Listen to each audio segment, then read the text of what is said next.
سب سے اہم حکم اور سب سے مشکل حکم ہے نماز کی پابندی کرنا۔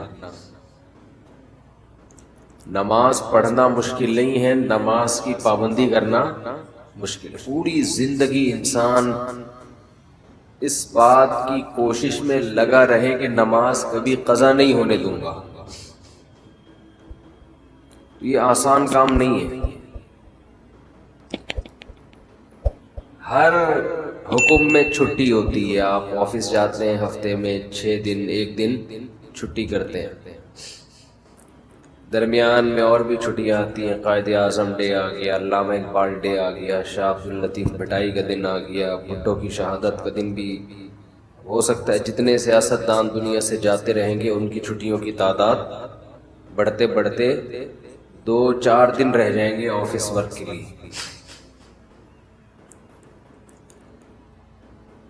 تو ہر کام میں چھٹی ہوتی ہے۔ نماز جب سے شروع ہوئی موت تک ایک دن بھی ایسا نہیں ہے جس میں قضا کرنے کا حکم ہو۔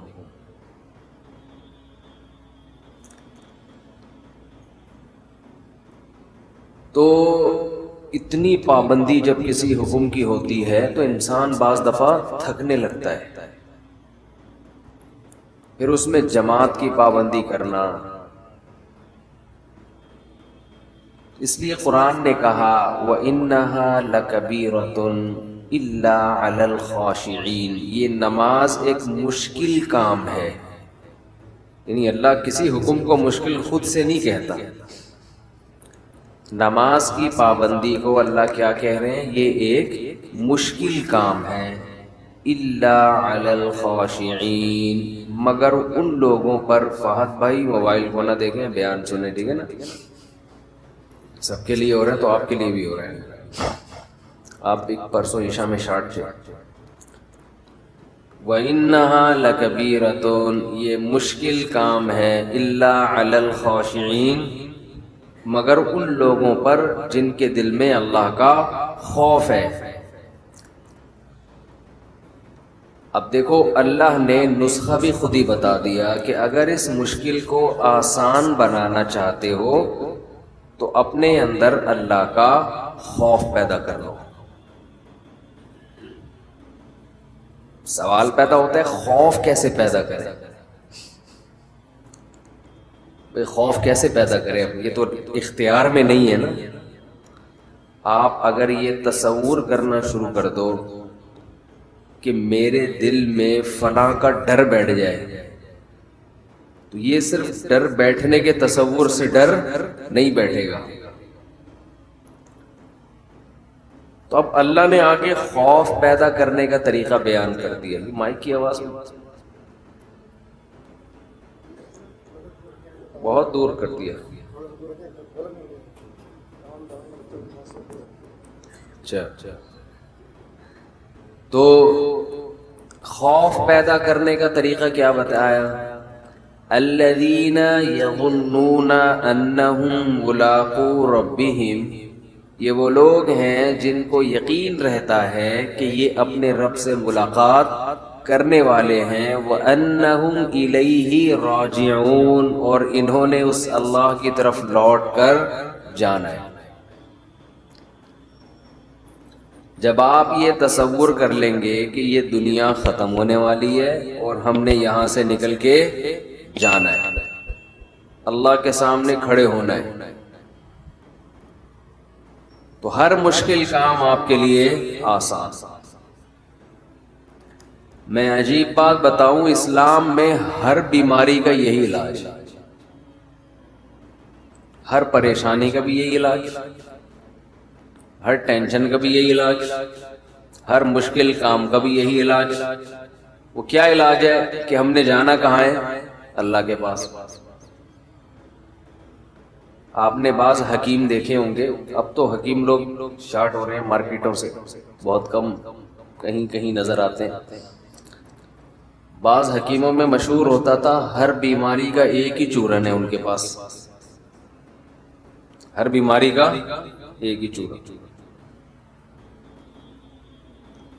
وہ شاید فراڈی ہوتے ہوں، لیکن اسلام میں ہر بیماری کی ایک ہی دوا ہے، اور یہ زبردست دوا ہے۔ دیکھیں اللہ تعالیٰ نے جب ہمیں کوئی غم اور پریشانی ہو تو اللہ نے اپنے نیک بندوں کی جو صفات بیان کی ہیں وہ کیا بیان کی ہیں؟ الذین اذا اصابتہم مصیبہ، انہیں جب کوئی مصیبت پہنچتی ہے، قالوا تو یہ کہتے ہیں، انا للہ، ہم اللہ کے لیے ہیں، وانا الیہ راجعون، ہم نے جانا کہاں ہے؟ اللہ کے پاس۔ مصیبت میں تنوین ہے، تنوین۔ اگر یہ ہوتا نا المصیبہ، اس کا مطلب ہوتا کوئی خاص قسم کی جب مصیبت پہنچتی ہے تو یہ کہتے ہیں۔ خاص قسم کی مصیبت کچھ بھی ہو سکتی ہے، لیکن یہاں ہے مصیبت، کسی بھی قسم کی مصیبت، کسی بھی قسم کی ٹینشن، کوئی پریشانی، کوئی پیسے لے کے بھاگ گیا، کاروبار میں نقصان ہو گیا، بیماری آ گئی خطرناک، بچے نافرمان ہو گئے، ہر ٹینشن کا ان کے پاس علاج کیا ہے، ہم نے جانا کہاں ہے؟ اللہ کے پاس۔ تو یہ نیک لوگوں کی اللہ نے علامت بیان کی ہے کہ ان کے پاس ہر ٹینشن کا ایک ہی چورن ہے، ایک ہی دوا ہے، کہ بھئی یہ دنیا ختم ہونے والی ہے اور ہم نے جانا کہاں ہے؟ بول لینا اللہ کے پاس۔ جب اللہ ہی کے پاس جانا ہے تو کیا ہوگا بھائی؟ وہاں جا کے اللہ کے پاس سوال پیدا ہوتا ہے، بھائی اللہ کے پاس جانے کا مطلب یہ ہے کہ یہ ٹینشن دینے والا اللہ ہے، تو وہ مجھے دیکھ رہا ہے کہ میں اس پریشانی میں صبر کر رہا ہوں، اس کا نعم البدل وہ قیامت کے دن مجھے دے دے گا۔ آج ہمارے ساتھ سب سے بڑا مسئلہ یہ ہے کہ جتنا قرآن آخرت کو، موت کے بعد کی زندگی کو بیان کرتا ہے، ہم اپنی نجی محفلوں میں، اپنی روز مرہ کی زندگی میں اتنا موت کا تذکرہ اور آخرت کا تذکرہ کرتے نہیں، بلکہ ڈرتے ہیں۔ آپ زیادہ یہ باتیں شروع کر دو نا، بھائی مر جائیں گے، ختم ہو جائے گا، تو سمجھتے ہیں لوگ بیوقوف آدمی ہیں، ترقی سے روک رہے ہیں۔ جو حقیقت بیان کر رہا ہے اسے لوگ کیا کہتے ہیں؟ یہ ترقی سے روک رہا ہے، یہ حقیقت بیان کر رہا ہے۔ تو خیر میں یہ کر رہا تھا، جو کام مشکل ہو آپ نے اپنے دماغ پر مسلط کر لینا ہے کہ یہ دنیا کیا ہے؟ ختم۔ اس سے آپ خوشی میں اتراؤ گے بھی نہیں، ورنہ خوشی میں بھی انسان آپے سے باہر ہو جاتا ہے۔ پیسہ آ گیا تو پتہ نہیں اتنا خوش ہو رہا ہے جیسے کیا ہو گیا، بھائی کتنا کیا ہو گیا، وہ طوطا یاد آ رہا ہے کیا ہوا، ایک بولنے والا طوطا کچھ دن پہلے دیکھا، وہ بات بات پہ کہہ رہا تھا کیا ہوا، ایسے اسٹائل سے کہہ رہا تھا کیا ہوا۔ اس کو زیادہ چھیڑو نا، تنگ کرو طوطے کو، آواز مارتا تھا کیا ہوا۔ تو اگر کوئی پیسہ آ کے وہ بہت ہی زیادہ خوش ہو گیا تو آپ نے کیا کہنا ہے؟ اس کو بولنا ہے کیا ہوا۔ ہمیشہ کے لیے تھوڑی آئے، تھوڑے دن کھائے گا پیے گا ختم، بڈھا ہو جائے گا، ٹائم تھوڑی لگ رہا ہے، کوئی زیادہ ٹائم نہیں ہے بڈھے ہونے میں، خوب سمجھ لو، اور مرنے میں یہ خوش فہمی میں مبتلا نہ رہیں کہ کتنا ٹائم لگے گا۔ بہت اسپیڈ کے ساتھ، بہت تیزی کے ساتھ، تھوڑے دن رہ گئے ہیں بس انا للہ ہونے میں، کوئی زیادہ ٹائم نہیں ہے۔ جو جوان ہیں ان کے لیے بھی زیادہ ٹائم نہیں، ابھی ٹائم دیکھو ایسا، اب یوٹیوب پہ لکھ لو نا پرانی فلم کا ہیرو، اور ابھی آج دیکھ لو کیسا لگ رہا ہے۔ تو ہیرو کا یہ حال ہے تو ہم اور آپ تو ہیرو ہیں بھی نہیں۔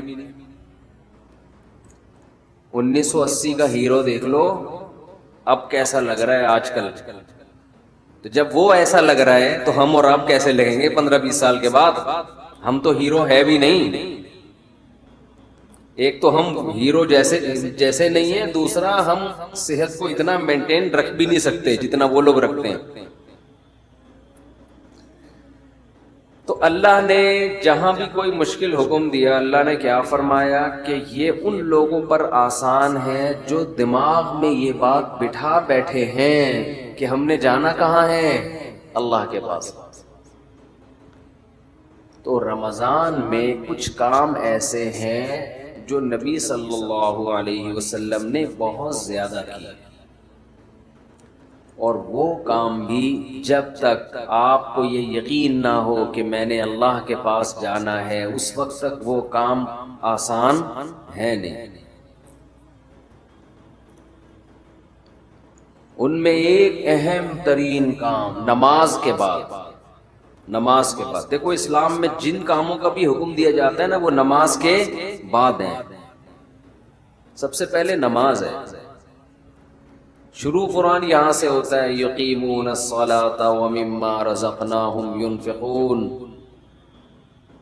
نیک بندوں کی علامت میں سب سے پہلی علامت نماز کو قائم کرتے ہیں، اور جو رزق ہم نے دیا یہ دوسری بڑی علامت ہے، جو رزق ہم نے انہیں دیا اس میں سے خرچ کرتے رہتے ہیں۔ ینفقون فعل مضارع ہے، جب کنٹینیو کوئی کام کیا جاتا ہے تو اس کے لیے استعمال ہوتا ہے، ینفقون، کنٹینیو یہ کام کرتے رہتے ہیں۔ تو ایمان والوں کی دو علامتیں قرآن میں اللہ نے بہت زیادہ بیان کی ہیں، اور یہ دو کام نبی رمضان میں زیادہ نہیں بلکہ بہت زیادہ کیا کرتے تھے۔ ایک نماز بہت زیادہ، بار بار ایک مسئلہ میں ریپیٹ کرتا رہتا ہوں کہ 8 رکعت تراویح اگر رمضان میں ہوتی تو 8 تو عام دنوں میں بھی آپ نے پڑھی ہے، تو پھر رمضان میں یہ عبادت رات کی بہت زیادہ ہوتی ہے بھائی، یہ تو نارمل روٹین تھی۔ پھر وہی بات آتی ہے، بخاری کا حوالہ دیتے ہیں کہ حضرت عائشہ فرماتی ہیں کہ نبی رمضان غیر رمضان میں 8 پڑھتے تھے۔ بخاری کی دوسری حدیث اس کے خلاف ہے، یزید فی رمضان ما لا یزید فی غیرہ، رمضان کے علاوہ مہینوں میں اتنی عبادت نہیں ہوتی تھی جتنی رمضان میں ہوتی تھی۔ اس سے پتہ چلتا ہے رمضان میں یہ عبادت زیادہ، بخاری ہی کی دوسری حدیث اس کے اگینسٹ ہے۔ اور اگر آپ کہتے ہیں کہ 8 ہی پڑھنی ہے تو بخاری کی جس حدیث میں 8 کا تذکرہ ہے اس میں تو 4 رکعتیں کر کے ہے، 4 پڑھتے تھے، پھر کتنی پڑھتے تھے؟ 4 پڑھتے تھے۔ کچھ سمجھ میں نہیں آتا، مجتہدین کو جب چھوڑیں گے نا اپنی ریسرچ آئے گی مارکیٹ میں، تو کسی ایک جگہ انسان ٹکتا نہیں ہے، پھر وہ لاتا رہتا ہے اپنی تحقیق۔ تو رمضان میں ایک کام عبادت، جیسے ہم تراویح پڑھتے ہیں تو عام دنوں سے کئی گنا زیادہ نماز کی تعداد ہو جاتی ہے۔ تو نبی نے 4 کام تو کیے لیکن 2 کو بہت زیادہ فوکس کیا ہے۔ ایک نماز کی بہت زیادہ کثرت، تو رمضان میں جتنا ٹائم آپ کے پاس رہ گیا ہے نماز کی مقدار بولو بھائی بڑھا دیں، اور یہ عزم کر لیں پورے سال انشاءاللہ نماز کی پابندی کرنی ہے۔ جرمانہ رکھیں اپنے اوپر، جب تک انسان اپنے آپ کو سزا نہیں دیتے نا انسان کا بچہ بنتا نہیں ہے۔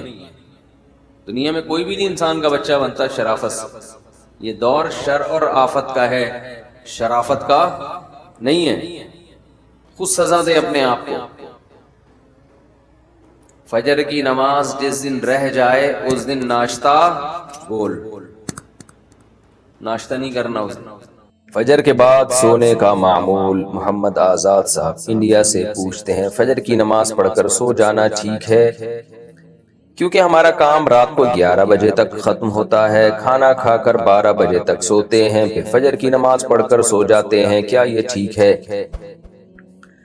دیکھیں فجر کے بعد سونا اسلاف سے، صحابہ تابعین سے اس کی ممانعت منقول ہے. ممانعت گاڑی اردو ہے انڈیا والوں کے لیے خاص طور پر. ممانعت کا مطلب یہ ہوتا ہے کہ اس کو ناپسند کیا گیا ہے.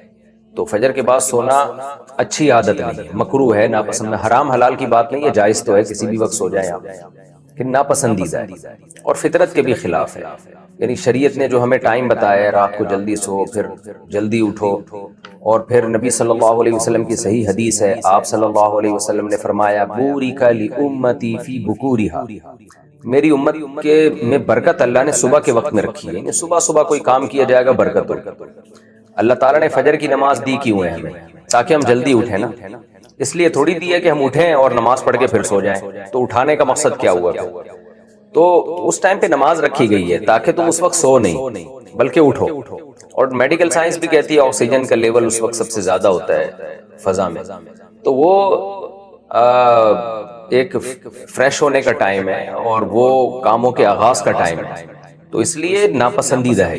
مجبوری کے حکام الگ ہوتے ہیں. کسی کو رات کو نیند ہی نہیں آئی اور وہ فجر کے بعد بھی نہیں سوئے گا اور سارا دن میں سونے کا موقع بھی نہیں ملے گا، وہ تو ظاہر ہے پاگل ہو جائے گا پھر. تو مجبوری کے حکام الگ ہوتے ہیں، لیکن اس کو اپریشیٹ نہیں کیا گیا ہے. حتی الامکان اس عمل سے بچنا چاہیے.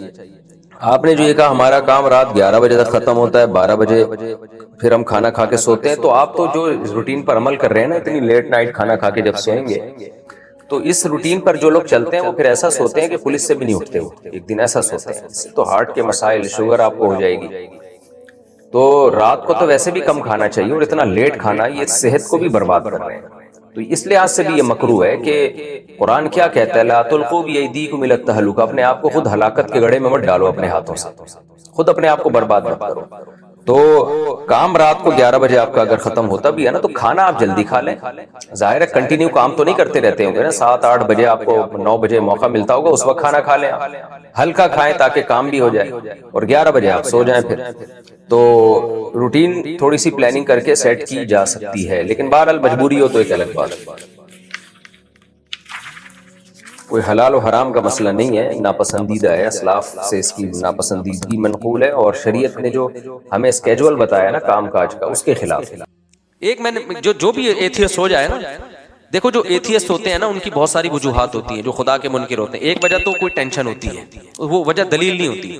ان کے لیے دنیا میں مشکلات اور غم بہت آ رہے ہوتے ہیں، وہ دعائیں قبول نہیں ہو رہی ہوتی، تو کہتے ہیں خدا ہوتا تو میری مشکلات حل کرتا. وہ اس بیس پہ خدا کا انکار. ایسے بھی بہت سے لوگ ہیں دنیا میں. ایک جرمن سے خاتون آئی، ملحد تھی، ایتھیسٹ تھی، ہمارے دوست میں لانے کے لیے لے کر آئے. کمال کی بات ہے اس کو دوپٹہ پہنا دیا. انگریز عورت کو مفتی صاحب سے ملنے جا رہی، دوپٹہ پہنو، بڑی تمیز سے نا دوپٹے پہن کے. انگریز عورتیں دوپٹے میں عجیب سی لگ رہی ہے، لگ رہا تو مذاق کر رہی ہیں ہمارے ساتھ، کیونکہ ان کے دوپٹے 100 سال پہلے اتر چکے ہیں. اب دوپٹہ لگتا ہے کہ عجیب سا ہی لگ رہا ہوتا ہے ان کے اوپر. خیر وہ دوپٹے میں آئی، اللہ اس کو جزائے خیر دے. تو اس نے وہ خدا کی منکر تھی. کیوں؟ اس نے کہا کہ میں بچپن میں گاڈ نے مجھ سے میری ماں چھین لی، مجھے ماں کی ضرورت تھی، بچپن میں میری ماں مر گئی. تو اس غضب میں اس نے کہا میں نہیں مانتی اللہ کو، خدا کو نہیں مانتی، یہ ظلم کیا میرے ساتھ، جاؤ ہم بھی نہیں مانتے. تو ایسی فضول بات نا. خیر اس کو تو جو میں نے جواب دینا تھا دے دیا. لیکن یہ بھی ہوتا ہے ہمارے یہاں بہت سے لوگ جب ان کے مسائل پورے نہیں ہوتے، تمنائیں پوری نہیں ہوتی، آرزویں پوری نہیں ہوتی، کہتے کہاں ہے اللہ، میری تو شادی وہاں ہو نہیں رہی جہاں میں چاہ رہا تھا. یہ ہے ان بیسس پہ بہت سے لوگوں نے خدا کا انکار کیا. میری تو تنخواہ اتنی ہے ہی نہیں، وہ محنت کر نہیں رہا، پیسے کما رہا ہے، ہم تو 5 ٹائم نماز پڑھ رہے ہیں، دعائیں مانگ رہے ہیں، تبلیغ میں سہ روزہ لگا کے دیا. بے کوئی اللہ ملا معاذ اللہ نہیں ہے. یہ ہوتے ہیں پرلے درجے کے بے وقوف.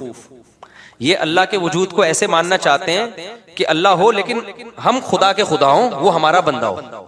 ان کو وہ والا خدا چاہیے جس کے یہ خدا ہوں. جیسے میں نے بھی مثال دی تھی نا بیان میں کہ آپ نے بچہ پیدا کیا، اب گھر میں چل کس کی رہی ہے؟ بچے کی چل رہی ہے. آپ کا کچھ چلتا ہی نہیں گھر میں، تو آپ کیا کہتے ہو؟ یار میں نے غلطی سے کیا پیدا کر دیا؟ باپ پیدا کر دیا ہے. ٹھیک ہے نا، غلطی سے میں نے کیا پیدا کر دیا ہے. جیسے انگریزوں کے ہاں بچے پیدا ہونے بند ہو گئے ہیں، ان کے ہاں باپ پیدا ہوتے ہیں. بچوں کو آنکھیں دکھائیں پولیس آ جائے گی. بچہ باپ کو آنکھیں دکھائیں اتنی جلدی پولیس نہیں آتی. باپ بچے کو آنکھیں دکھا دے فوراً پولیس آئے. وہ بچے پھر بتاتے بھی ہیں، اب دوبارہ آنکھیں دکھائیں، فون دے گئے فون. ایسے ایک آدمی نے مجھے خود بتایا، کہہ رہے میں پاکستان سے اپنی فیملی کو امریکہ لے کے گیا تو مجھے غصہ آیا بچے پہ کسی بات پہ، میں نے تھپڑ لگا دیا اس کے، بہت بدتمیزی کر رہا تھا.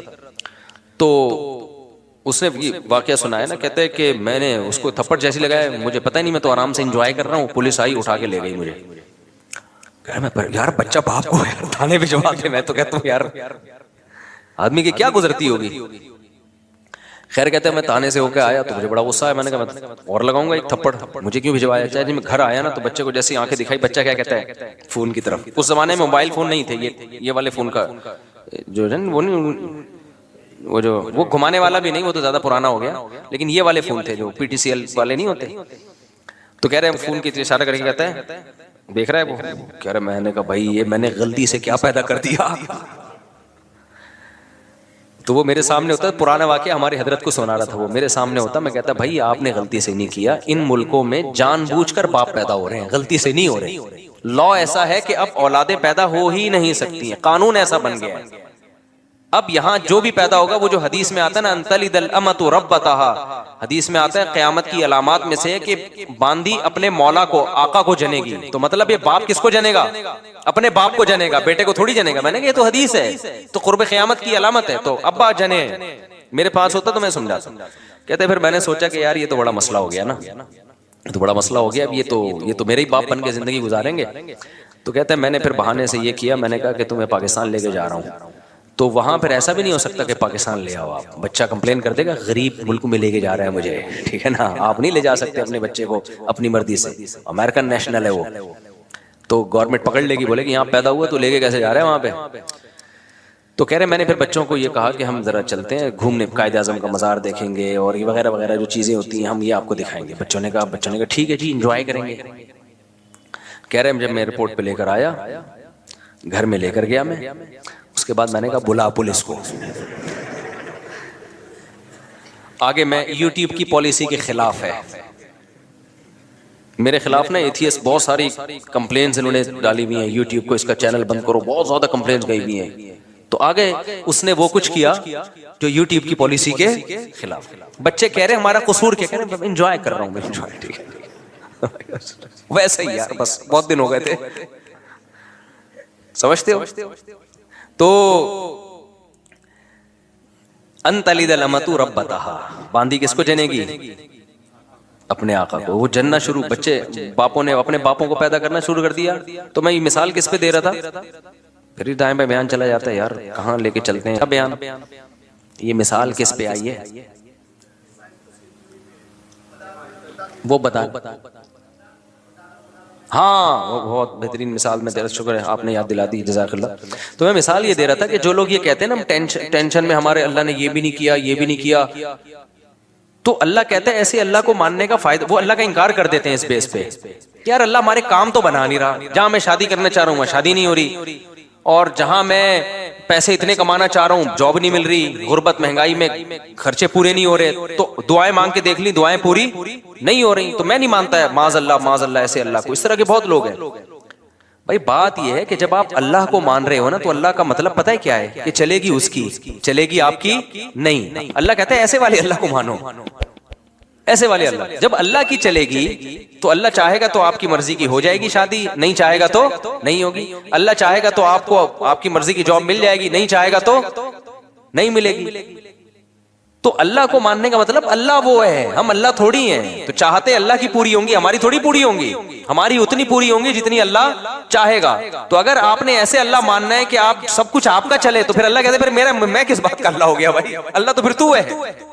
یہاں ایک اشکال ہوتا ہے کہ جب اللہ نے اپنی ہی چلانی ہے تو ہم سے دعاؤں کا کیوں کہتا ہے. ایک سوال ہوگا, جب اللہ نے میری وہیں کروانی تھی جہاں ابا چاہ رہے تھے, میری والی تو اللہ نے دلانی نہیں تھی مجھے, تو پھر اللہ نے مجھے یہ کیوں کہا کہ راتوں کو اٹھ کے تہجد میں دعائیں مانگا کرو, یہ کیوں کہا اللہ نے. ابے دیکھو میں آپ سے کہتا ہوں, میں کسی وزیر ہوں فرض کرو, میں نے آپ سے کہا اپلیکیشن لکھ کے دو, ایک پراپر وے طریقہ ہے. یہ کام آپ چاہتے ہو نا, آپ کے گھر میں بجلی کا کنیکشن لگ جائے, گیس کا کنیکشن لگے گا تو پھر بھی نہیں, لیکن ایک مثال دے رہا ہوں, گیس کا کنیکشن لگ جائے تو آپ ایک اپلیکیشن دو, پراپر طریقے سے لکھ کے دو, تو ہم آپ کا وہ کام کر دیں گے. یہاں دفتر میں کھڑے ہو کے ہمارا سر خراب مت کرو. ہوتا ہے نا, جیسے مجھ سے کوئی ملنے کے لیے آتا ہے بے وقت آ جائے, تو میں کہتا ہوں بھائی ایک طریقہ ہے, ایڈمن سے رابطہ کرو, پھر بتاؤ کیوں ملنا چاہ رہے ہو. بعض دفعہ بلا وجہ رشتے کے لیے آ رہے ہوتے ہیں, ہماری شادی کرا دیں, تو بھائی میں نہیں شادیاں کراتا لوگوں کی, یہ کام میرا ہے ہی نہیں. تو کوئی وجہ بتاؤ گے, وہ وجہ معقول وجہ ہوگی, پھر ہم ٹائم دے دیں گے, اس ٹائم پہ آ جانا. میں تو پھر فارغ کر کے بیٹھتا ہوں اپنے آپ کو اس ٹائم پہ. تو لیکن آپ اس ٹائم پہ بھی آ گئے, پھر بھی میں نہیں مل رہا, تو آپ کو غصہ آئے گا نا. پھر ہمیں یہ لمبا چوڑا پروسیس بولو بتایا کیوں تھا بھائی، پہلے عثمان سے رابطہ کرو، پھر کوئی مفتی صاحب کی ڈائری میں دیکھیں گے سلاٹ خالی ہے تو اس کو دے دو، یہ سارا کر کے بھی آئے تو جب مفتی صاحب ہے ہی نہیں. آج میں نے ظہر میں کسی کو نکاح کا ٹائم دیا تھا، ظہر میں جامع الرشید میں مجھے ضروری کام تھا اور مجھے کام کی وجہ سے میں نہیں آ سکتا تھا، لیکن چونکہ میں نے ٹائم دیا تھا صرف ایک 5 منٹ کا اس کا نکاح پڑھانے کے لیے میں اتنا لمبا سفر کر کے آیا اور نکاح پڑھا کے واپس گیا، میرا 1 گھنٹہ لگا. لیکن کیوں؟ اگر میں نہیں آتا تو برائی ہوتی نا. یہ اگلا کہتا ہے یار مفتی صاحب نے ٹائم دیا اور بھاگ گئے. حالانکہ مجھے بہت مشکل ہوئی تھی وہ نکاح پڑھانے، لیکن میں نے کہا یار یا تو ٹائم نہیں دیتے، دیا ہے تو اب اس کو پورا کرنا ہے، یا تو 1 ہفتہ پہلے مجھے پتا چل جاتا نا میری تو میں 1 ہفتہ پہلے وہ کینسل کر دیتا. لیکن عین وقت پہ کینسل کرنا غیر اخلاقی حرکت ہے، الا یہ کہ کوئی بہت ہی ایمرجنسی ہو جائے. تو ایسی اتنی بہت ایمرجنسی نہیں تھی. کتنا ٹائم میں نے 5 منٹ کے کام کے لیے اپنا برباد کیا، 1 گھنٹہ برباد. اس سینس میں نہیں کہ وہ واقعی برباد، لیکن ظاہری لحاظ سے تو برباد ہی ہوا نا. لیکن بات یہ ہے کہ جب ایک عام آدمی اس کا خیال کر رہا ہے کہ جب کسی کو ٹائم دیا ہو تو بھائی پورا کرنا ہے، اللہ یہ کہ ایمرجنسی ہو جائے. ایک پروسیس رکھا ہے، جب آپ اس پروسیس کو پورا کرو گے تو پھر تو ٹائم دینا ہے. تو اللہ میاں نے بھی جب یہ کہہ دیا کہ بھائی ایسا ہی نہیں بلکہ باقاعدہ دعا مانگو، 2 رکعت پڑھو، ہاتھ اٹھاؤ، گڑ گڑاؤ، مجھ سے مانگو میں دیتا ہوں. ہم نے سارا پروسیس پورا کر لیا، پھر بھی اللہ دے نہیں رہا. اس کی کہیں اور ہو گئی، اس کے بچے ہم کو ماموں کہہ رہے ہیں. پھر آدمی کو غصہ آتا ہے یار. یہ ایتھیسٹ لوگ بہت سے یہی کہتے ہیں کہ پھر بولا کیوں تھا دعائیں مانگو.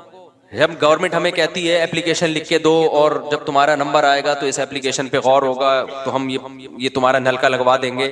جب گورنمنٹ نلکا نہیں لگاتی ہم گورنمنٹ پہ لعنتیں بھیج رہے ہوتے ہیں. یار ہمارے گٹر کے ڈھکن کی 50 درخواستیں ہم نے جمع کرا دی ہیں، گٹر کا ڈھکن نہیں لگ رہا، کرپٹ حکومت ہے، یہ ہے وہ ہے. تو یہی ہوتا ہے، پھر ہم حکومت کا انکار کر دیتے ہیں، بغاوت پہ آتے ہیں. تو ہم اللہ میاں بھی ہمیں کہا کہ ادعونی استجب لکم، دعائیں مانگو میں تمہاری دعاؤں کو سنوں گا، تمہاری پکار کا جواب دوں گا. سب جوتے کا تسمہ بھی مانگنا ہو وہ بھی ٹوٹ جائے تو مجھ سے مانگو. تو اللہ یہ تو جوتے کے تسمے مجھ سے مانگو اور ہم جناب تجھ سے ضروری چیزیں مانگ رہے ہیں. روٹی تو ضروری ہے، روزگار ضروری ہے، اور غریبوں کو کتنی گالیاں آج کل فیس بک پہ پڑ رہی ہیں. تو اللہ یہ تو اب یہ تو ہم نے سہ روزہ بھی لگا لی، حج کر کے دعائیں مانگ لی، بیت اللہ کے غلاف کو پکڑ کے جتنا ایکسٹریم لیول پہ ہم جا سکتے تھے نا چلے گئے.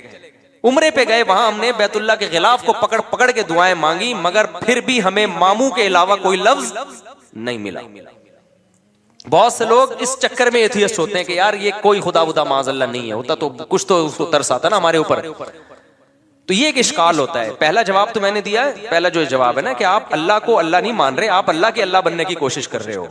اس اشکال کا جواب تو ہو گیا. لیکن دوسرا اشکال ہوتا ہے یہ اللہ ہی کے کہنے پہ تو ہم کر رہے ہیں.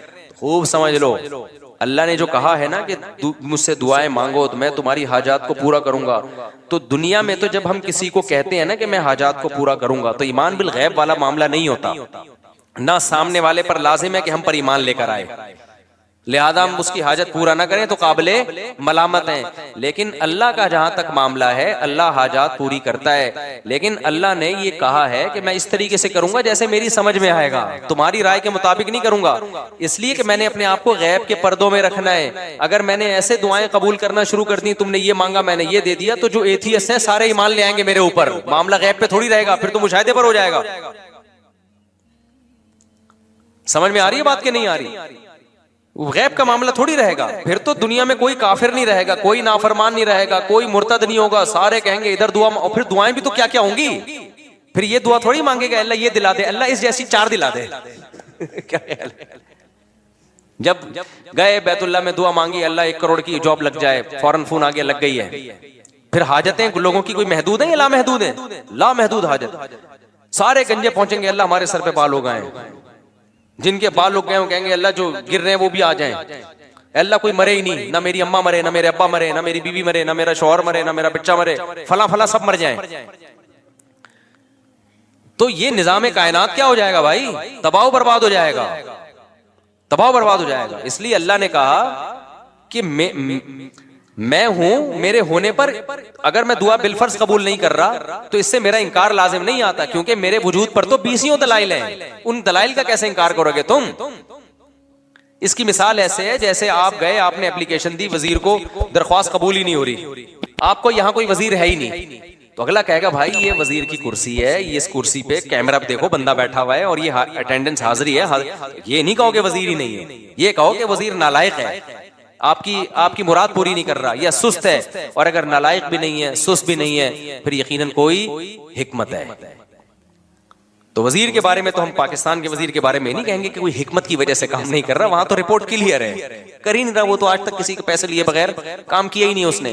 اللہ پہ نہ رشوت کا الزام لگ سکتا ہے، نہ اللہ پہ یہ الزام لگ سکتا ہے کہ معاذ اللہ وہ بندوں کے کام کر کر کے تھک گیا ہے، تو اللہ کے بارے میں یہی کہا جائے گا، اور اس نے دعا قبول نہیں کی ہے تو بھائی وہ ہمارا کام ہے فائل جمع کرا دینا، اور وہ اس طرح سے نہیں کر رہا، کسی اور طرح سے، وہ اپنے بندوں کو لاوارث نہیں چھوڑتا۔ ہاں اس نے ایک حکمت کے تحت ایک طریقہ رکھا ہوا ہے کہ ایسے میں ہر ایک کو ظاہری طور پہ دینا شروع کر دوں تو یہ خدا بن جائیں گے، میں کیا بن جاؤں گا؟ بندہ بن جاؤں گا۔ تو ان کو میرے اوپر ایمان کا مطلب یہ ہے کہ مجھے اللہ مانے اور مجھے اپنا خیر خواہ مانے، میں ان کی حاجت پوری کر دوں تو بھی پوری کرتا ہے، نہیں پوری کروں تو بھی حاجتیں پوری کرتا ہے، یہ کسی اور طرح سے کر دے گا۔ ہمیں کیا پتا بھائی ہمارے اوپر کون کون سے حادثات آنے والے تھے۔ آپ نے دعا مانگی اللہ روزگار دلا دے، روزگار دلا دے، اللہ نے روزگار نہیں دلایا، لیکن کوئی بڑی آفت سے آپ کو بچا لیا۔ آپ چاہتے تھے یہاں شادی ہو جائے، اللہ کے علم میں تھا بھائی تیرے لیے عذاب ہے، یہ نہیں ہے۔ بہت سے لوگ، ایک آدمی آیا نا اپنی معشوقہ کے بارے میں بہت دعائیں مانگتا تھا، مجھ سے بھی اس نے کہا نہیں ہوئی شادی، تو میں نے کہا یار اسی میں بہتری ہوگی، کہہ رہے اللہ یہ بھی تو کر سکتا تھا، اسی کو بہتر بنا دیتا میرے لیے۔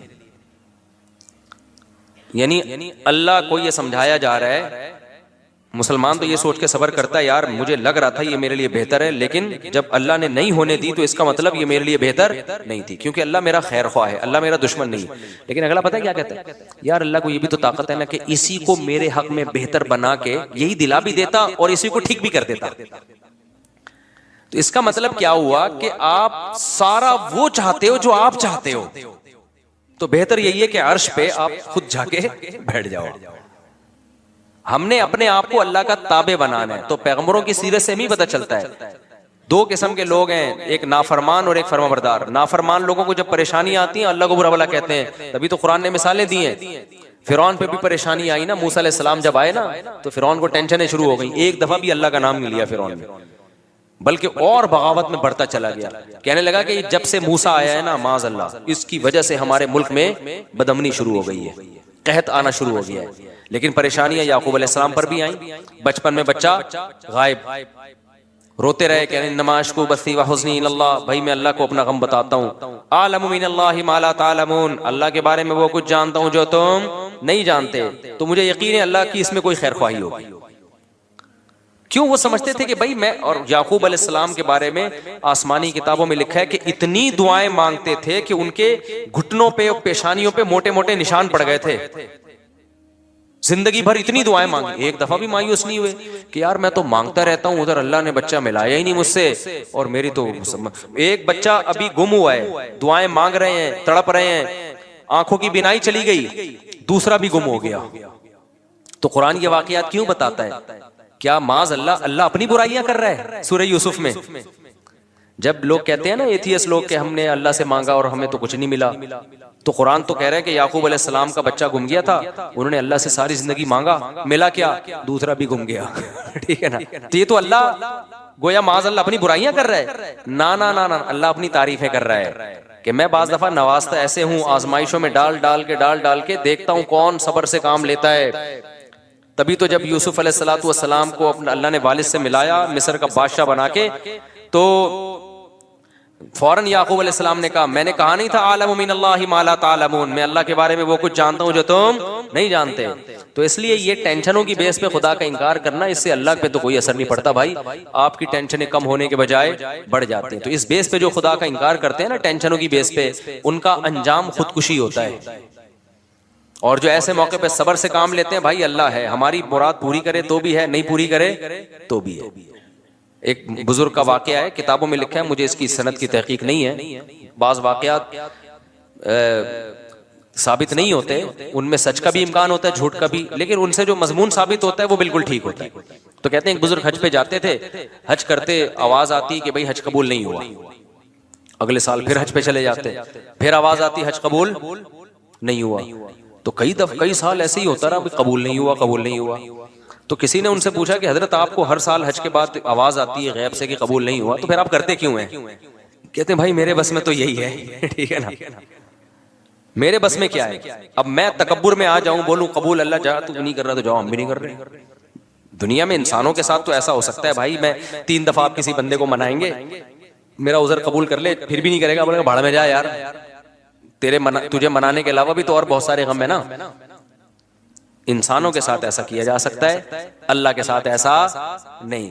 اللہ کو جھکنے والے لوگ پسند ہیں بھائی، غم میں دیا تو غم میں تسلی رکھو، خوشیاں دی تو خوشی میں اتراؤ نہیں، کس کا شکر ادا کرو؟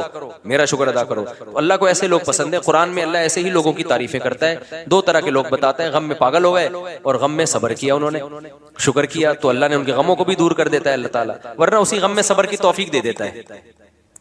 تو وہ بزرگ ہر دفعہ حج کر رہے ہیں، آواز آ رہی ہے قبول نہیں قبول نہیں قبول نہیں۔ لوگوں نے کہا پھر کیا فائدہ؟ انہوں نے کہا بھائی ہم تو اس کے علاوہ ہم تو بندے ہیں یار، ہم تو کرتے رہیں گے۔ تو جب انہوں نے یہ الفاظ کہے نا تو کہتے ہیں غیب سے آواز آئی کہ یہ والا بھی قبول ہے اور اس سے پہلے جتنے کیے وہ بھی قبول ہے۔ تو اللہ یہ لفظ سننا چاہ رہے تھے۔ تبھی جن لوگوں کا نماز میں دل نہیں لگتا نا، کہتے ہیں نماز میں ایکچولی مزہ ہی نہیں آ رہا، پنکھے ہی گن رہے ہوتے ہیں، ٹینشن اتنی ایسی، نماز کا کیا کرنا ہے؟ وہ بھائی دفع کرو یار، اللہ نے کہا وضو کر کے میرے سامنے کھڑا ہو کے نماز پڑھ لو بس، ٹھیک ہے نا؟ ہم اس سے زیادہ کچھ کر نہیں سکتے، تو ہم تو جھکے رہیں گے اللہ کے سامنے، اور کوئی ہمارے پاس آپشن ہی نہیں ہے۔ تو کبھی اللہ حاجت پوری کر دے گا۔ خدا کی قسم جس کو دعا کا فلسفہ سمجھ میں آ جائے نا، تو وہ ایتھیسٹ جو دعا قبول نہ ہونے سے خدا کا انکار کر رہا ہے، اگر اسے دعا کا فلسفہ سمجھ میں آ جائے تو دعا سے زیادہ لذیذ عبادت پھر کوئی نہیں ہے، کیونکہ اس میں پتہ ہے کہ یار اللہ کو مانگنے والے کو دیتا ہے، اللہ دے گا کیسے یہ اس کی مرضی، تو وہ مانگتا ہی رہتا ہے۔ وہ کہتا ہے بھائی قبول نہیں ہو رہی تو اور زیادہ مزہ آتا ہے مانگنے میں، قبول ہونا شروع ہو جائے تو پھر تو آدمی کہتا ہے کہ یار یہ کیا ہے، یہ تو غیب پر ایمان تھوڑی رہا، نہیں ہو رہی پھر جو مانگتا ہے تو اس سے اللہ کو محبت ہوتی ہے۔ اس لیے حضرت عمر کا قول یاد رکھو، حضرت عمر فرماتے ہیں میں جب دعائیں مانگتا ہوں تو مجھے اس کی فکر نہیں ہوتی قبول ہو رہی ہے کہ نہیں ہو رہی، مجھے اس کی زیادہ فکر ہوتی ہے دعائیں مانگنے کی توفیق مل رہی ہے کہ نہیں مل رہی ہے، کیونکہ اللہ کے سے مانگ رہے ہو نا، اگر اس کا مطلب اللہ کے وجود پر بھی ایمان ہے، اس پر بھی ایمان ہے کہ حاجتیں وہی پوری کرتا ہے، اس پر بھی ایمان ہے کہ اس کے بغیر کچھ ہو نہیں سکتا، تو یہ بڑی کوالٹی ہے بھائی، باقی کچھ ملے نہ ملے اس کا مطلب آپ کامیاب ہو، چاہے ناکامی کے نقشے نظر آ رہے ہو، کیونکہ انجام تو اصل تو اینڈ کا اعتبار ہے کہ انجام کیسا ہوتا ہے آپ کا۔ آپ ساری زندگی خوشیوں میں رہے اور آخر میں پھانسی کے پھندے پہ لٹکنا ہے، کیا فائدہ ایسی خوشیوں کا؟ ساری زندگی جیل میں آخر میں رہائی ہے، تو اینڈ کے لحاظ سے آپ کیا ہیں؟ کامیاب ہے۔ تو بے شک یعقوب علیہ السلام کی ساری زندگی غموں میں گزری، اینڈ کیا ہوا؟ انجام اچھا ہوا۔ اور ساری زندگی خوشیوں میں گزرے، انجام پھانسی کے پھندے پہ لٹک کے خودکشی کر کے مر گئے، تو کیا فائدہ بھائی ایسے؟ تو یہ جتنے فنکار اداکار جو خدا کے منکر ہوتے ہیں اور جتنے لبرل سیکولر لوگ خدا کے منکر ہوتے ہیں، ان کا انجام دیکھا کرو، ان کی حال نہ دیکھا کرو، اور جتنے علماء صلحاء ہیں ان کا انجام دیکھا کرو، ان کا ماضی نہ دیکھو، ماضی بڑا ٹف گزرا ہوتا ہے۔ تو ایک تو ایتھیزم اس طرح سے ہوتا ہے نا، اور دوسرے ہوتے ہیں جن کو دلائل کچھ کھوپڑی ان کی صحیح کام نہیں کر رہی ہوتی، وہ کہتے ہیں یار ہر چیز اب ایک لاجک سے ہو رہی ہے۔ ان لوگوں کے لیے میں مختصر دلیل دے رہا ہوں، بس پھر بیان ختم کرتا ہوں۔ کہتے ہیں یار جب دنیا میں ہر کام لاجک سے ہو رہا ہے تو خدا کہاں ہے پھر؟ اب تو سائنس نے ہر چیز کی لاجک پیش کر دی نا۔ کیا خیال ہے بھائی؟ یہ زمین میں پہلے لوگ کہتے تھے یار گٹلی زمین میں جاتی ہے، یوں ہوتا ہے، فرشتے آ کے کچھ یوں یوں کر رہے ہوں گے، کچھ دیو ہے، کچھ بھگوان ٹائپ کی چیزیں۔ اب تو سائنس نے بتا دیا بھائی یہ پروسیس ہوتا ہے، صحیح ہے نا؟ وہ زائگوٹ بنتا ہے، پھر یوں ایک تنا بنتا ہے، پھر یہ پھول ہوتے ہیں، ایکچولی پھر تتلیاں بیٹھتی ہیں نرمال، ایکچولی یہ ہو رہا ہے، بھگوان کہاں ہے اس میں؟ کوئی دیو کچھ بھی نہیں، تو لاجک سے ہر چیز ہو رہی ہے۔ اس کی دلیل سمجھو، 2 اور 2 4 کی طرح، سمجھ میں آ رہی ہے بات؟ اور آسان کر دیتا ہوں، ہمارے ایک دوست یونیورسٹی میں پڑھتے تھے، ان کے پروفیسر تھے ملحد، ایتھیسٹ تھے، تو مجھے آ کے انہوں نے بتایا کہ میرے پروفیسر صاحب کہہ رہے ہیں یار خدا کہاں ہے؟ یہ مولویوں نے پتہ نہیں کیا خدا بنایا ہوا ہے، ہم تو گاڑی کے ایکسلریٹر پہ جب پاؤں رکھتے ہیں تو گاڑی چلتی ہے، جب بریک لگاتے ہیں تو گاڑی رکتی ہے، تو خدا کہاں ہے؟ خدا کو تو جب مانے پاؤں ایکسلریٹر پہ رکھا ہوا ہے لیکن گاڑی رک رہی ہے، ٹھیک ہے نا؟ کوئی غیبی طاقت روک رہی ہے اسے، پاؤں بریک پہ رکھا ہے ہم نے لیکن خدا گاڑی کو کیا کر رہا ہے؟ چلا رہا ہے۔ تو یا تو ہر کام لاجک سے ہو رہا ہے، تو لاجک ہی سب کچھ ہے، سائنس ہی سب کچھ ہے۔ میں سمجھا پا رہا ہوں اپنی بات؟ یہ وہ اشکال ہے جس کی بیس پہ ہزاروں لوگ مرتد ہو چکے ہیں، اسلام چھوڑ، ہزاروں تو نہیں سینکڑوں تو چھوڑ ہی چکے ہیں، اور جتنے بھی ملحد لوگ ہیں چاہے عیسائیوں میں، اسلام میں تو بہت کم ارتداد ہے نا، عیسائیت یہودیت میں بہت زیادہ ہے، کہ یار جب ہر کام لاجک سے ہو رہا ہے تو خدا کو ماننے کی ضرورت کیا ہے؟ سمجھ میں آ رہی ہے کہ نہیں آ رہی ہے؟ خدا کو ماننے کی یہ کائنات جو سائنسی اصولوں میں جکڑی ہوئی ہے، تو اس کا جواب خوب سمجھو۔ میں نے ان کو فوراً جواب، وہ بڑے پریشان تھے نا اس سوال سے، ہمارے پروفیسر صاحب نے کہا یار ایکسلریٹر پہ پاؤں رکھو تو چلتی ہے، کیونکہ چلانا ہے اس کا کام۔ روکو تو کیا ہوتی ہے؟ خدا کو جب مانیں گے جب الٹا پلٹا ہو رہا ہو, ٹھیک ہے نا, ہونا کچھ چاہیے ہو کچھ اور رہا ہو. میں نے اس سے کہا اس پروفیسر صاحب سے بولو سر کائنڈلی آپ سے مجھے ایک کام ہے. میں نے کہا کلاس میں نہیں بلکہ اس کو چھاؤں میں لے کے جاؤ. میں ایسے ہی بات کی سر کائنڈلی آپ ذرا چھاؤں میں آ جائیں, اور یہ بھی قرآن سے ہی نکالا ہے, قل انما اعیذکم بواحدہ ان تقوموا للہ مثنی وفرادا, کہ اے نبی آپ ان سے کہو کہ تم لوگ ایک ایک دو دو اکٹھے ہو کے غور کرو میری بات پہ. بعض دفعہ مجمع میں غور کرنا بڑا مشکل ہوتا ہے, تو ایسا کرو ذرا چھاؤں میں آ جائیں سر کائنڈلی آپ سے مجھے ایک کوشچن ہے. تو کہنے لگے کیا؟ میں نے کہا اپنے ٹیچر سے چھاؤں میں لے جا کے نا ٹھنڈا کرنا, ایک دم افراتفری میں نہیں. بعض دلائل آپ پھینک دو گے نا جلد بازی میں تو ایسے جیسے پھینک دیا آپ نے, سامنے والا سیریس نہیں لیتا. میں نے کہا تمیز سے سائڈ پہ لے جا کے سر سے ایک بات کریں, سر آپ یہ بتائیں کہ گاڑی میں چینجنگ چینجر کے بغیر نہیں ہو رہی, لاجک ہے یہ, لاجک کی بات ہے نا. جب تک گاڑی رکی ہوئی ہے تو چلے گی جب تک چلانے کے لیے کوئی قوت استعمال نہ ہو ہے. جب رکنا ایک کنڈیشن ہے, یہ کنڈیشن چینج ہوتی ہے, گاڑی رکنا ایک کنڈیشن ہے نا, دوسری کنڈیشن کیا ہے؟ چلنا, حرکت میں آنا, گاڑی کا موو ہونا. تو گاڑی میں موومنٹ پیدا نہیں ہوتی جب تک کوئی موور نہ ہو, اور گاڑی چل رہی ہو ایک کنڈیشن ہے, رکے گی نہیں جب تک کوئی اسٹاپر نہ ہو. کیا خیال ہے؟ تو چینجنگ کے بغیر جس چیز میں چینجنگ نہیں ہو سکتی تو کریٹنگ ہو سکتی ہے آٹومیٹیکلی خود بخود. ابے کیا ہو گیا؟ دیکھو آپ لوگ چھاؤں میں آؤ یار سارے, ایسے مجمع میں سمجھو, سوچ رہا ہوں آپ کو بھی چھاؤں میں ایک ایک کر کے لے کے جاؤں پھر سمجھو. اب مجھے ایک بات بتاؤ, کوئی پاگل دنیا میں ایسا, اس کے لیے بہت افلاطونی کی ضرورت نہیں ہے, خدا کے وجود کے لیے کوئی بہت بڑا سائنسدان بننا ضروری نہیں ہے. 2 اور 4 کی طرح کچھ کامن اصول ہیں. اب مجھے ایک بات بتاؤ, کوئی سائنسدان یہ کہے کہ جب تک چینجر نہیں ہوگا گاڑی میں چینجنگ نہیں ہوگی. کوئی کہ اچھا سر یہ گاڑی بنائی کس سائنسدان نے؟ کہ بن خود بخود گئی تھی. آپ بولو گے ابے یہ کیا بات کر رہا ہے یار تو, کریٹنگ تو زیادہ مشکل کام ہے, وہ خود بن گئی. اب دھکا خود نہیں, اب جب تو بن بھی خود گئی ہے تو چل بھی خود لے. وہ عمر شریف کا لطیفہ اکثر مجھے یاد آتا ہے. کسی نے کلپ, بچپن میں یہ دیکھا تھا تو اب کسی نے کلپ بھیجا تھا نا, تو وہ بچپن میں نا وہ عمر شریف کے شو دیکھتے تھے, پھر بعد میں ہم نے تو ٹی وی سے توبہ ہی کر لی تھی. اس میں پھر بے حیائی پھیلنا بہت زیادہ آنا شروع ہو گئی تھی. میں اس لیے کہہ رہا ہوں بچے یہ نہ دیکھا کریں پروگرام, بچپن کی باتیں. تو اس میں یہ تھا کہ وہ اس کے جو کوئی تھا جاننے والا نا, اس کو ہاں اس کو خود بھولنے کی بیماری ہوتی ہے عمر شریف کو. عمر شریف کو کس کی بیماری ہوتی ہے؟ بھولنے کی. تو اس کو بھولنے کی بیماری تھی, تو وہ کسی کے گھر گھس جاتا تھا ایسے ہی مذاق میں. جب پٹنے لگتا تو بولتا بھائی ہم تو بھولے سے چلے گئے تھے تمہارے گھر. تو ایسے کسی نے بتایا کہ کسی کے گھر میں نا شلوار رہ گئی اس کی, ایسی مذاق ہے حقیقت میں نہیں سمجھ لیں آپ. تو وہ ایک شخص شلوار لے کر آ رہا ہے, اس سے عمر شریف سے کہہ رہا ہے یہ شلوار کیا کہہ رہی ہے, یعنی پیغام دے رہی ہے نا کہ تو میرے گھر میں آیا اور کپڑے چھوڑ کے چلا گیا, اس کا مطلب یہ کوئی غلط میسج دے, بتا یہ شلوار کیا کہہ رہی ہے, یہ پاجامہ کیا کہہ رہا ہے. وہ بتا رہا ہے بھائی میں نہیں ہوں, یہ غلطی سے پتہ نہیں کس کا پاجامہ ہے, مجھے کیا پتا, میں تو بھولنے کی بیماری. کہہ رہے نہیں یہ پاجامہ کیا کہہ رہا ہے. کہہ رہے جب سب کچھ پاجامے سے ہی پوچھ لینا پھر کیا کہہ رہا ہے, جب یہ بتا سکتا ہے تو پھر یہ کس سے پوچھ لے, تو پاجامے سے ہی پوچھ لے, وہ تجھے بتا دے گا کیا کہہ رہا ہے.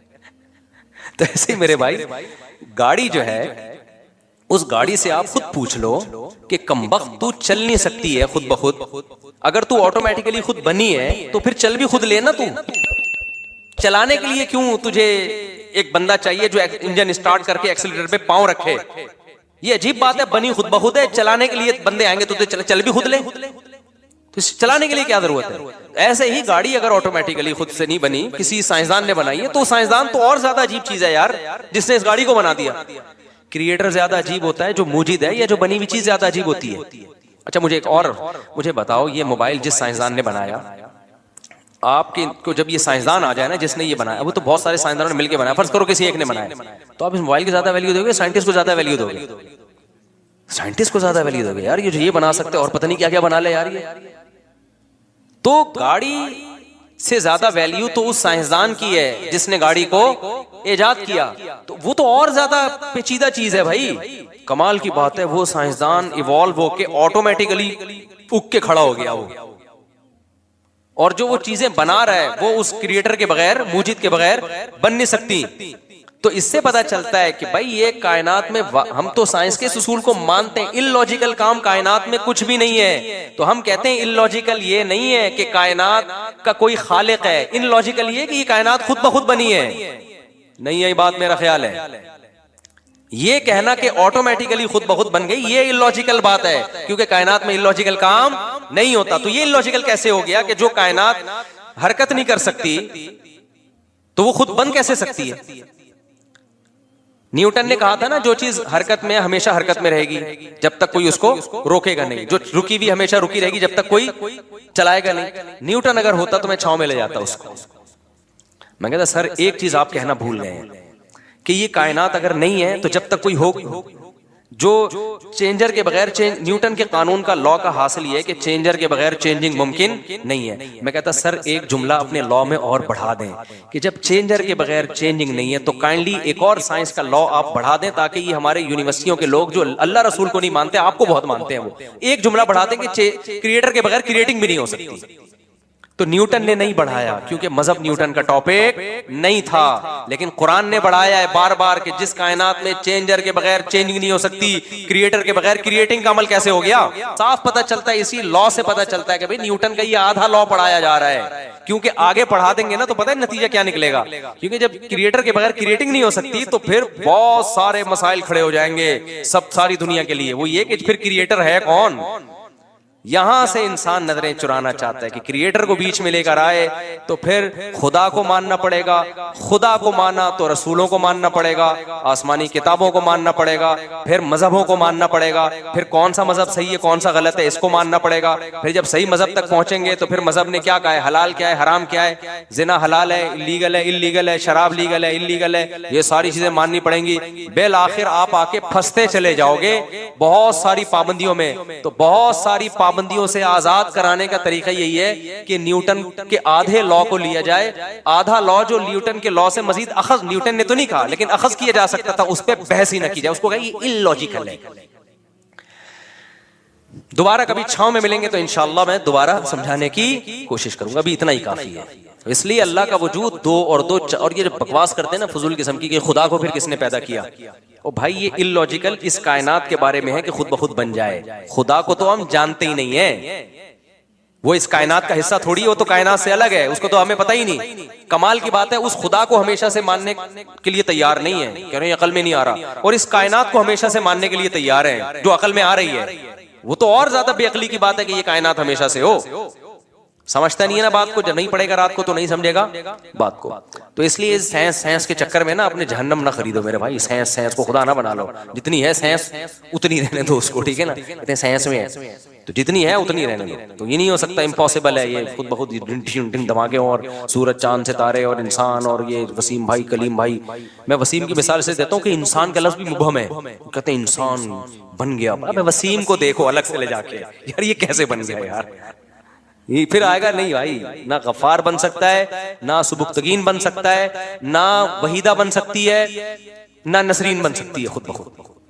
یہ نہیں ہو سکتا، اٹ ازنٹ پاسبل. ٹھیک ہے، تو اپنے ایمان کو مت بگاڑو، یہ اہم بات تھی. اور ایک اور بات بیان میں رہ گئی تھی، ہاں تو اس لیے میں کہتا ہوں قرآن نے اس ٹاپک کو بہت زیادہ چھیڑا ہے 3 ہفتے سے مسلسل یہی، اور اس ٹاپک کو کہ تمہیں آخرت میں حساب و کتاب دینا ہے، موت کے بعد زندگی ہے. تو اب میں بہت پریشان ہوتا ہوں کہ یار نظریاتی اصلاح تو میں کرتا رہتا ہوں، عملی اصلاح کی طرف بھی اب آنا چاہیے.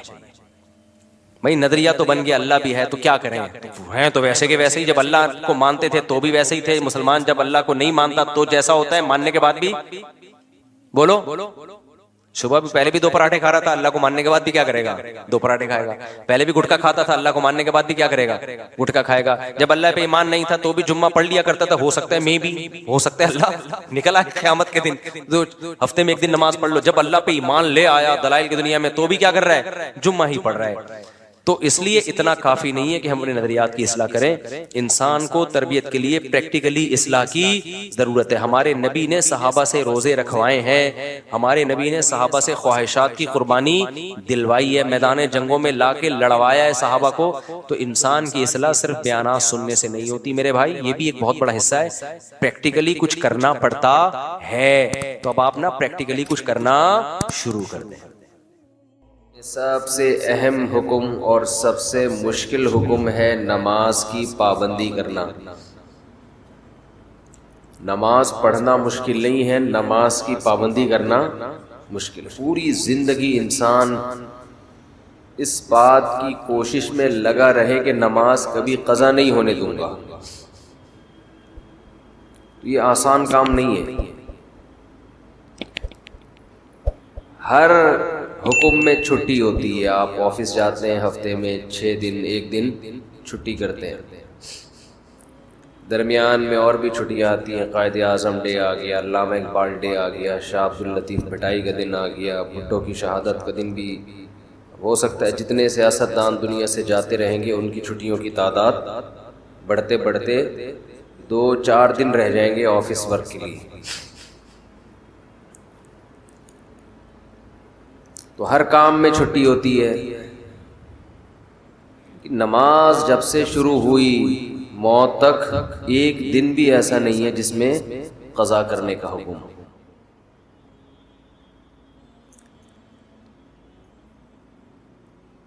تو اتنی پابندی جب کسی حکم کی ہوتی ہے تو انسان بعض دفعہ تھکنے لگتا ہے. پھر اس میں جماعت کی پابندی کرنا. اس لیے قرآن نے کہا وَإِنَّهَا لَكَبِيرَةٌ إِلَّا عَلَى الْخَاشِعِينَ، یہ نماز ایک مشکل کام ہے. یعنی اللہ کسی حکم کو مشکل خود سے نہیں کہتا. نماز کی پابندی کو اللہ کیا کہہ رہے ہیں؟ یہ ایک مشکل کام ہے. إِلَّا عَلَى الْخَاشِعِينَ، مگر ان لوگوں پر. فہد بھائی موبائل کو نہ دیکھیں، بیان سنیں، ٹھیک ہے نا؟ سب کے لیے ہو رہا ہے تو آپ کے لیے بھی ہو رہا ہے. آپ بھی پرسوں عشاء میں شارٹ تھے. وَإِنَّهَا لَكَبِيرَةٌ، یہ مشکل کام ہے. إِلَّا عَلَى الْخَاشِعِينَ، مگر ان لوگوں پر جن کے دل میں اللہ کا خوف ہے. اب دیکھو اللہ نے نسخہ بھی خود ہی بتا دیا کہ اگر اس مشکل کو آسان بنانا چاہتے ہو تو اپنے اندر اللہ کا خوف پیدا کر لو. سوال پیدا ہوتا ہے خوف کیسے پیدا کرے؟ خوف کیسے پیدا کرے؟ اب یہ تو اختیار میں نہیں ہے نا. آپ اگر یہ تصور کرنا شروع کر دو کہ میرے دل میں فلاں کا ڈر بیٹھ جائے تو یہ صرف ڈر بیٹھنے کے تصور سے ڈر نہیں بیٹھے گا.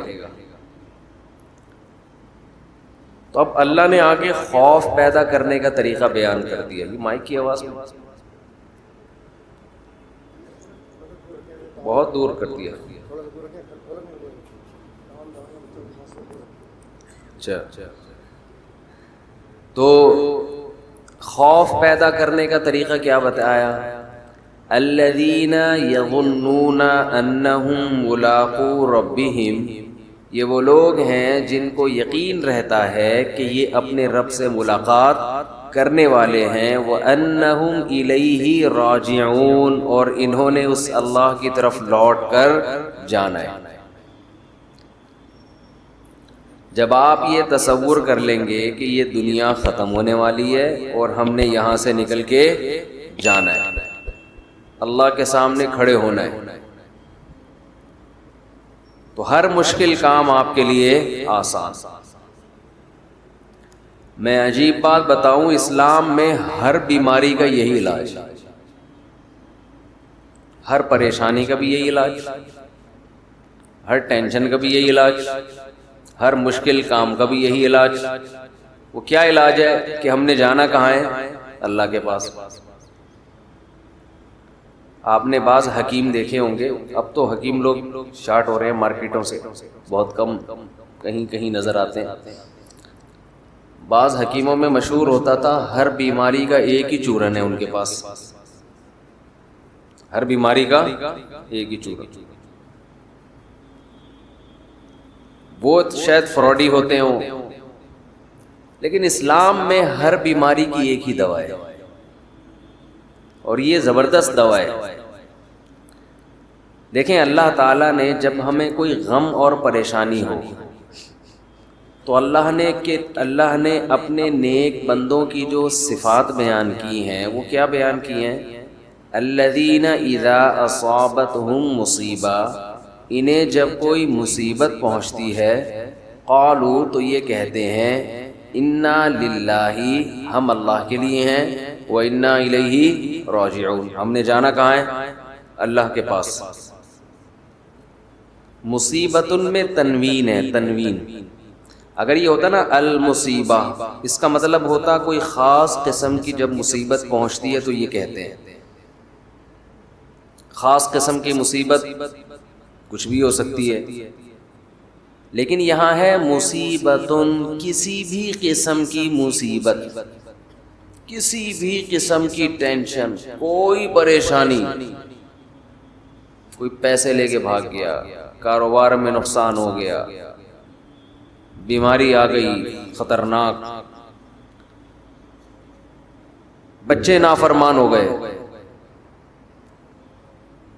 ہر ٹینشن کا ان کے پاس علاج کیا ہے، ہم نے جانا کہاں ہے؟ اللہ کے پاس۔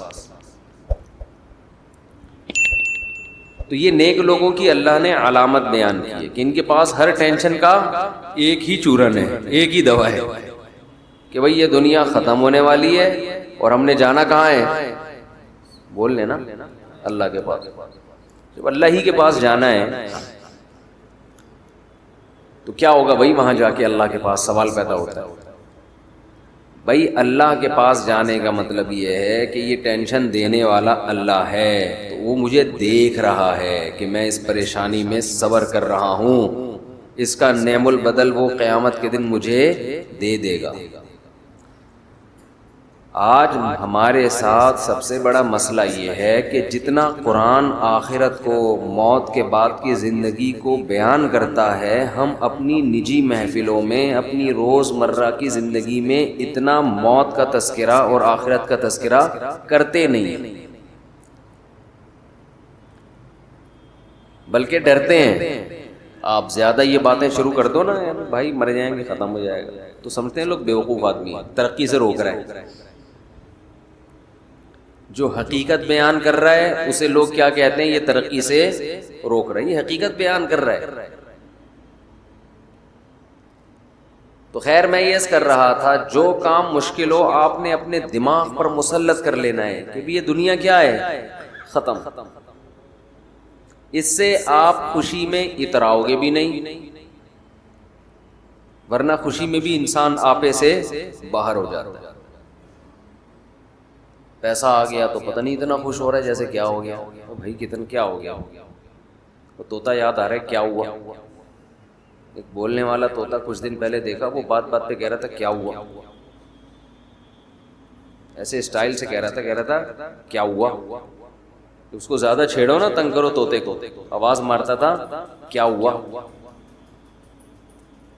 تو اگر کوئی پیسہ آ کے وہ بہت ہی زیادہ خوش ہو گیا تو آپ نے کیا کہنا ہے؟ اس کو بولنا ہے کیا ہوا۔ ہمیشہ کے لیے تھوڑی آیا ہے، تھوڑے دن کھائے گا پیے گا ختم، بڈھا ہو جائے گا، ٹائم تھوڑی لگ رہا ہے، کوئی زیادہ ٹائم نہیں ہے بڈھے ہونے میں، خوب سمجھ لو، اور مرنے میں۔ یہ خوش فہمی میں مبتلا نہ رہیں کہ پتہ نہیں کتنا ٹائم لگے گا، بہت اسپیڈ کے ساتھ، بہت تیزی کے ساتھ، تھوڑے دن رہ گئے ہیں بس انا للہ ہونے میں، کوئی زیادہ ٹائم نہیں ہے۔ جو جوان ہیں ان کے لیے بھی زیادہ ٹائم نہیں، ابھی ٹائم دیکھو ایسا، اب یوٹیوب پہ لکھ لو نا پرانی فلم کا ہیرو، اور ابھی آج دیکھ لو کیسا لگ رہا ہے۔ تو ہیرو کا یہ حال ہے تو ہم اور آپ تو ہیرو ہیں بھی نہیں۔ 1980 کا ہیرو دیکھ لو اب کیسا لگ رہا ہے آج کل، تو جب وہ ایسا لگ رہا ہے تو ہم اور آپ کیسے لگیں گے 15-20 سال کے بعد؟ ہم تو ہیرو ہے بھی نہیں، ایک تو ہم ہیرو جیسے نہیں ہیں، دوسرا ہم صحت کو اتنا مینٹین رکھ بھی نہیں سکتے جتنا وہ لوگ رکھتے ہیں۔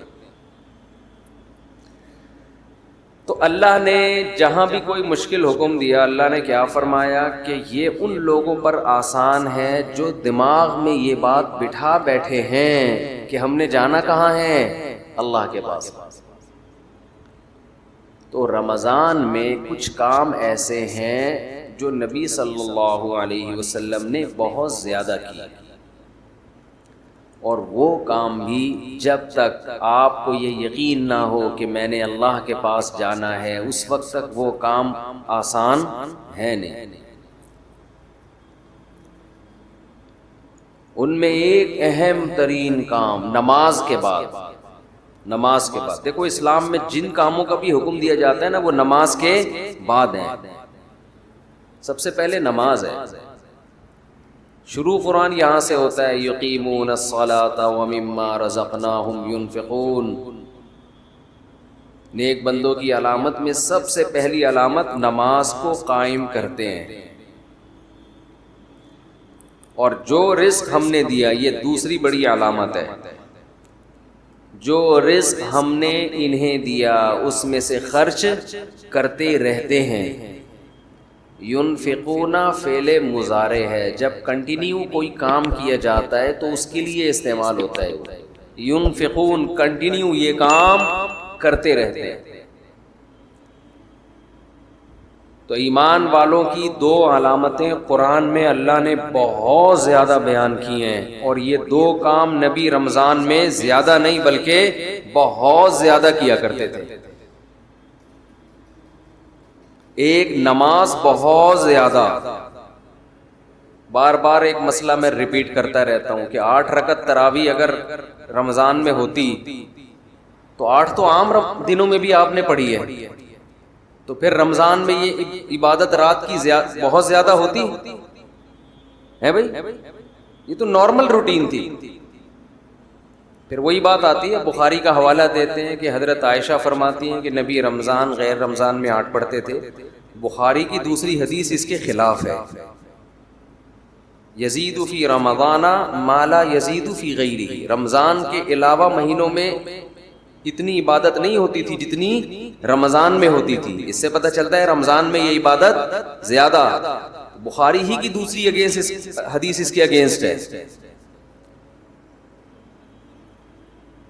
اور اگر آپ کہتے ہیں کہ 8 ہی پڑھنی ہے تو بخاری کی جس حدیث میں 8 کا تذکرہ ہے اس میں تو 4 رکعتیں کر کے ہے، 4 پڑھتے تھے، پھر کتنی پڑھتے تھے؟ 4 پڑھتے تھے۔ تو کچھ سمجھ میں نہیں آتا، مجتہدین کو جب چھوڑیں گے نا اپنی ریسرچ آئے گی مارکیٹ میں تو کسی ایک جگہ انسان ٹکتا نہیں ہے، پھر وہ لاتا رہتا ہے اپنی تحقیق۔ تو رمضان میں ایک کام عبادت، جیسے ہم تراویح پڑھتے ہیں تو عام دنوں سے کئی گنا زیادہ نماز کی تعداد ہو جاتی ہے۔ تو نبی نے 4 کام تو کیے لیکن 2 کو بہت زیادہ فوکس کیا ہے۔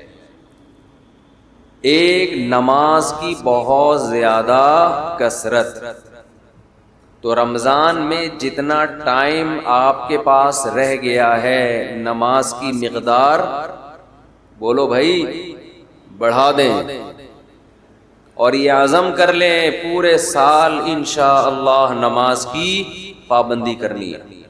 جرمانہ رکھیں اپنے اوپر، جب تک انسان اپنے آپ کو سزا نہیں دیتے نا انسان کا بچہ بنتا نہیں ہے۔ دنیا میں کوئی بھی نہیں انسان کا بچہ بنتا شرافت سے، یہ دور شر اور آفت کا ہے، شرافت کا نہیں ہے۔ خود سزا دے اپنے آپ کو۔ فجر کی نماز جس دن رہ جائے اس دن ناشتہ بول، ناشتہ نہیں کرنا اس دن۔